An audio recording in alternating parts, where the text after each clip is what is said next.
Hola chicos, buenos días.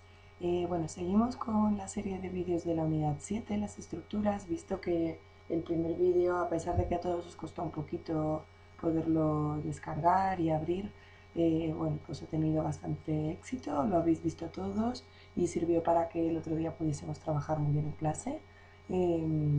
Pues visto todo esto, vamos a seguir con la segunda parte de la lección de este tema. En este vídeo vamos a hablar sobre los esfuerzos que puede haber en una estructura y los elementos que pueden formar una estructura. Empezaremos por los esfuerzos. ¿Qué son los esfuerzos? Bueno, la explicación, la definición de un esfuerzo es la respuesta interna de una estructura a la presencia de cargas. Esto, si os cuesta un poquito entenderlo, podéis leer este párrafo de aquí, podéis pensar en vosotros mismos intentando sujetar un peso con un brazo, ¿vale? En ese caso, en esa situación, el peso sería la carga. Y lo que haría vuestro brazo para sostener esa carga es generar un esfuerzo. Si añadimos más peso a nuestro brazo, tendremos que hacer un esfuerzo mayor. Bueno, pues es lo mismo que les pasa a las estructuras. Dependiendo de las cargas que afecten a las estructuras tienen una serie de respuestas como la respuesta de tu brazo haciendo un mayor esfuerzo para sujetar la carga. De forma que los esfuerzos son las respuestas internas de una estructura a la presencia de cargas. Espero haberlo explicado suficientemente bien. Bien, cuando hablamos de tipos de esfuerzos vamos a distinguir entre estos cinco tipos de esfuerzos. Y antes de entrar a cada uno de ellos vamos a ver este vídeo de un profesor de tecnología donde con una animación vais a ir viendo los diferentes tipos de esfuerzos. En esta primera animación se ilustra el esfuerzo de compresión, que es el esfuerzo al que está sometido un elemento, una estructura, si las fuerzas que actúan sobre él tienden a aplastarlo o a cortarlo. Vamos a ver el siguiente, cierro esta anuncio. Esfuerzo de tracción. Este es el esfuerzo al que está sometido un elemento cuando las cargas que actúan sobre él tienden a estirarlo o a alargarlo.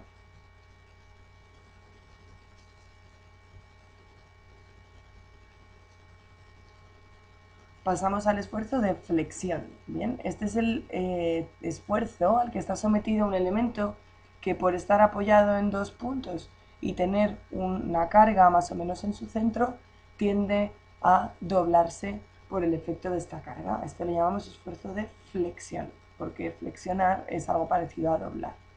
El esfuerzo de torsión es el esfuerzo al que está sometido un elemento como este, en el que dos fuerzas en cada uno de los extremos tienden a girarlo o retorcerlo porque cada fuerza actúa en una dirección de giro diferente. Y por último está el esfuerzo de cortadura, que es el esfuerzo al que están sometidos los elementos en los que hay dos cargas en direcciones opuestas que tienden a cortar o a romper ese elemento porque las dos cargas están muy concentradas en un punto muy cercano. Muy bien. Bien, pues ahora vamos a ver cada uno de ellos en detalle. Como hemos dicho, la tracción es el esfuerzo al que está sometido un elemento cuando hay alguna carga que tiende a estirar ese elemento. Y aquí os he puesto fotos de un puente colgante en el que todos estos cablecitos estarían sometidos a tracción, o de un funicular o transbordador que también está colgado de cables sometidos a tracción. El esfuerzo de compresión, como hemos dicho, es el esfuerzo al que están sometidos los elementos sobre los cuales las cargas tienden a aplastar o a cortar. En este caso serían los pilares de esta columnata, y en el caso de este puente, el arco que sujeta todo el peso del puente estaría sometido a un esfuerzo de compresión. Flexión. La flexión es el esfuerzo, como hemos dicho, al que está sometido un elemento sobre el cual las cargas tienden a doblar el elemento. Un ejemplo muy claro es la pértiga de esta saltadora, donde su propio peso y el apoyo de la pértiga en el suelo tienden a doblar la pértiga. Y por ejemplo, en este gran puente ferroviario, todo este tramo de viga entre dos apoyos, por su peso y por el peso de los elementos que estén encima, tenderá a ir doblándose, por lo tanto estará sometido a un esfuerzo de flexión. Torsión es el esfuerzo al que están sometidos los objetos cuando las cargas sobre él tienden a retorcerlo, como cuando queréis escurrir una toalla o un trapo muy mojado, ¿vale? Esto ocurriría, por ejemplo, en los ejes de las ruedas, porque la fricción de las ruedas con el suelo o entre ellas frenan el eje y hacen que el eje esté retorciéndose o girando en una dirección aquí y en otra aquí. Y en esta foto tan rara que he encontrado, pues como veis a esta torre le llegan unos cables que estiran de ella para allá y unos cables que estiran de ella para allá. Luego estos pilares de la torre estarán sometidos a esfuerzos de torsión. El esfuerzo de cortadura o cizalladura se da cuando en una zona muy pequeña de un elemento hay una fuerza que empuja hacia abajo y otra hacia arriba, de modo que este encuentro entre las dos fuerzas tienden a cortar el elemento. Es lo que ocurre, por ejemplo, con cualquier herramienta de corte sobre un papel o, por ejemplo, en los tornillos que utilizamos para clavar cosas en la pared, donde la resistencia de la pared empuja el tornillo hacia arriba y el peso de lo que colgamos hacia abajo, con lo cual hay una zona del tornillo que está sometida a un esfuerzo de cortadura. Bien, espero que esto haya estado suficientemente claro, si no, sabéis que podéis volver a escuchar todas estas explicaciones. Bueno, pues en resumen podemos ver aquí los diagramas que representan los 5 tipos de esfuerzos y las fuerzas o cargas que actúan sobre cada uno. Y me gustaría que analizaseis y vosotros pensaseis a qué tipos de esfuerzos pueden estar sometidos cada una de las partes de este puente colgante. ¿Bien? Vale, ahora vamos a pasar a la segunda parte del tema, que son los elementos de una estructura.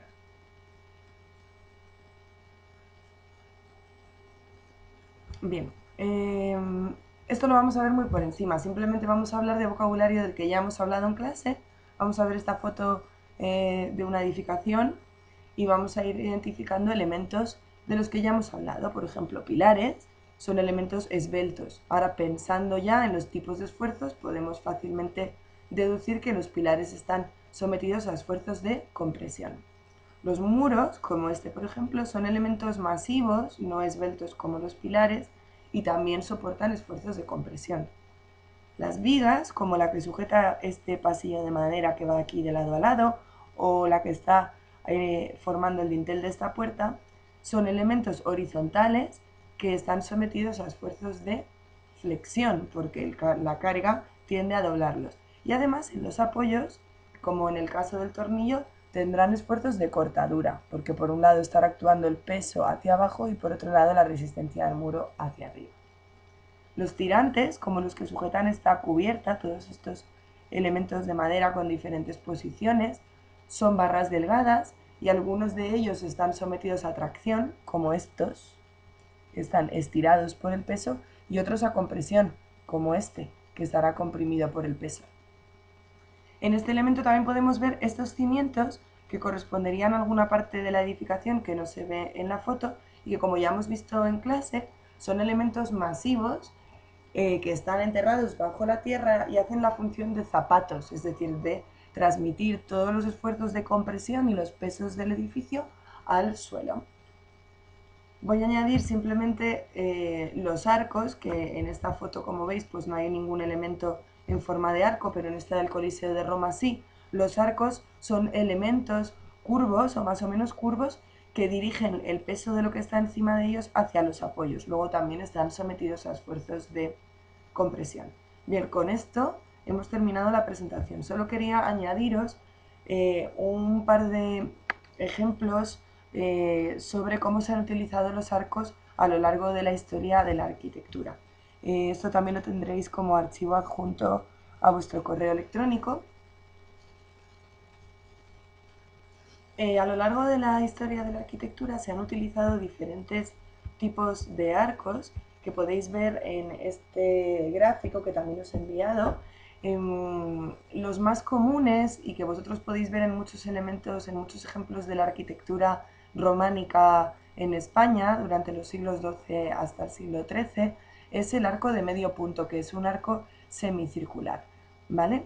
Otro arco muy común es el arco apuntado o arco ojival, que es el que se utilizó durante todo el gótico, es decir, entre los siglos XII y XVI. Aquí tenéis una foto de la Catedral de Notre Dame, que como veis en las puertas y también en estas vidrieras de las torres superiores tienen arcos ojivales o apuntados. Durante toda la influencia del Islam en España, y no solo en España, se pusieron de moda y se utilizaron mucho estos dos tipos de arcos. Este se llama arco lobulado o arco polilobulado porque está formado por varios lóbulos y lo podemos ver en la mezquita de Córdoba, por ejemplo. Y este es el arco de herradura o arco mozárabe, que es un caso de arco que realmente se utilizó sobre todo en España, en ejemplos como también la mezquita de Córdoba, ¿vale? Y en este otro gráfico vamos a ver otros tres tipos de arcos que también fueron muy comunes en la arquitectura universal en diferentes periodos. Este es el llamado arco parabólico, que es un arco que se utilizó a lo largo del modernismo, cuyo máximo exponente en España fue Antonio Gaudí. Aquí os he puesto un ejemplo de una de las casas de Antonio Gaudí en Barcelona. Este fue un estilo arquitectónico que estuvo de moda desde finales del siglo XIX hasta mediados del XX.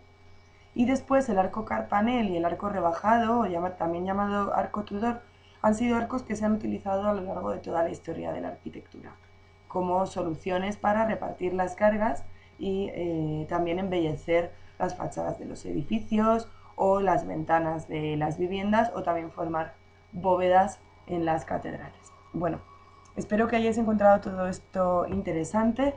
Continuaremos trabajando en clase sobre todos estos conceptos y me gustaría que hicieseis en vuestro cuaderno simplemente un esquemita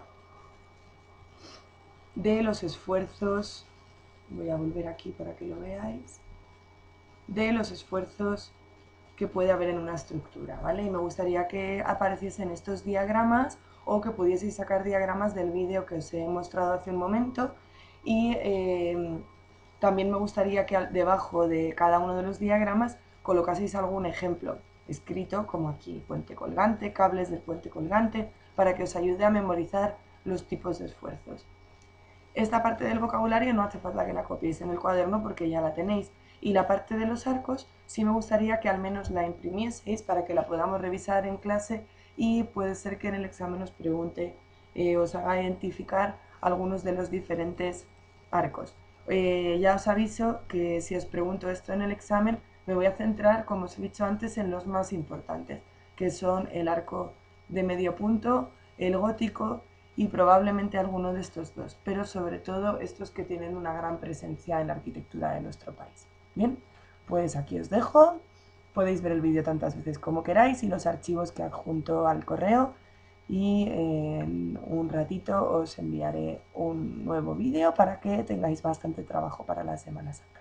Un abrazo, hasta luego.